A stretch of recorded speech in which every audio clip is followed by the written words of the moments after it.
Que le nom de notre Seigneur Jésus-Christ soit élevé dans le monde entier, au milieu de ses fidèles. En ce dimanche, ce 1er octobre 2020, qui est le jour de repos. Amen. Nous vivons aujourd'hui un temps où nous constatons un bouleversement dans le monde. Et plein de gens se posent la question à savoir pourquoi. Pourquoi les grands de ce monde sont rabaissés?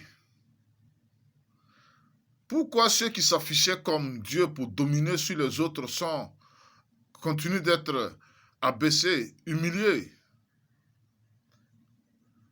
Afin que la parole qui a été dite dans Luc 14, 11 soit confirmée et que le monde entier reconnaisse que Jésus-Christ est le Dieu qui a dit ceci.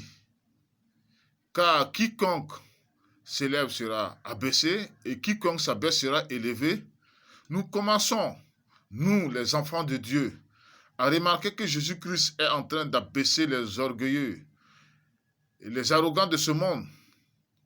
Exactement comme il avait abaissé Pharaon ancien et les rois de Babylone qui se prenaient pour des dieux pour dominer et opprimer tous ceux qui l'entouraient. Tous ceux qui l'entouraient. Aujourd'hui, regardons bien au milieu du monde politique, avec ces chefs d'État arrogants et orgueilleux. Nous voyons des présidents qui sont chassés et humiliés au quotidien parce que ce sont des gens qui se moquaient du Dieu de la Bible. Des autorités sous la puissance du diable qui se servaient de leur armée pour maltraiter les pauvres populations. Ce sont des gens qui ont sémé l'injustice dans leur nation pour irriter les pauvres. Des présidents sanguinaires qui pensent qu'ils sont justes en faisant tuer, en faisant arrêter tous ceux qui critiquent leur pouvoir. Et ce n'est pas seulement que des hommes qui sont humiliés, des hommes arrogants qui sont humiliés, abaissés. Même les nations puissantes qui s'appuyaient sur la puissance de leur armée, elles sont devenues impuissantes face au fléau que Jésus-Christ leur envoie, afin que le monde entier comprenne que ces nations orgueilleuses ne sont rien.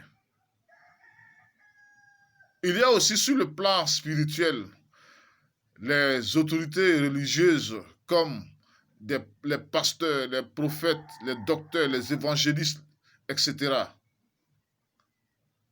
Ces gens qui marchaient dans le mensonge, dans l'orgueil, et qui osaient même se prendre comme Dieu à la place de Jésus-Christ.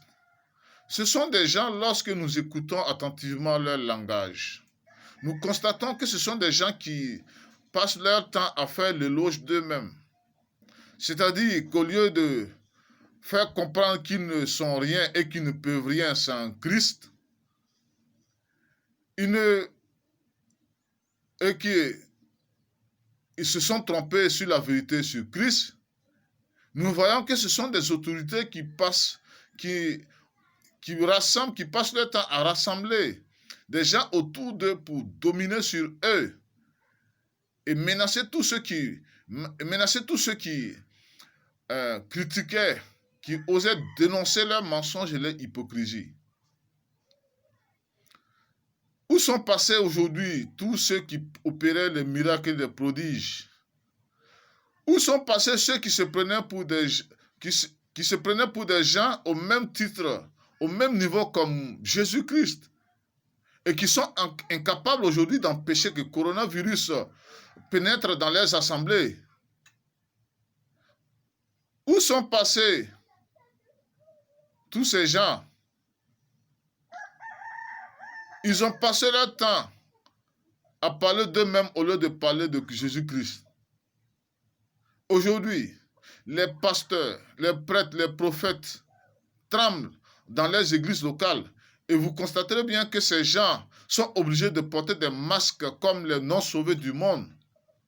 Tout cela montre que Jésus-Christ leur a humiliés en montrant qu'ils ne sont rien et qu'ils sont du vent, qui ont servi le mensonge. Ceux que Christ est en train d'élever de nos jours sont ceux qui sont humbles et qui comprennent qu'ils ne peuvent rien sans lui. Ce sont des gens cachés aux yeux de ce monde, car le monde aime regarder tous ceux qui brillent. Mais avant tout, il faut que Christ abaisse les méchants, les menteurs, les orgueilleux, pour que les faibles, humbles en Christ soient élevés avant son retour au dernier jour. Tout cela s'accomplit parfaitement de nos jours, afin que le monde entier comprenne que Jésus-Christ est l'unique Dieu, le seul Dieu qui élève et qui abaisse qui il veut.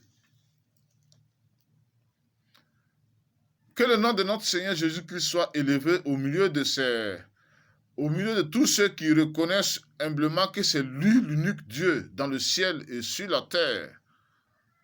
Amen.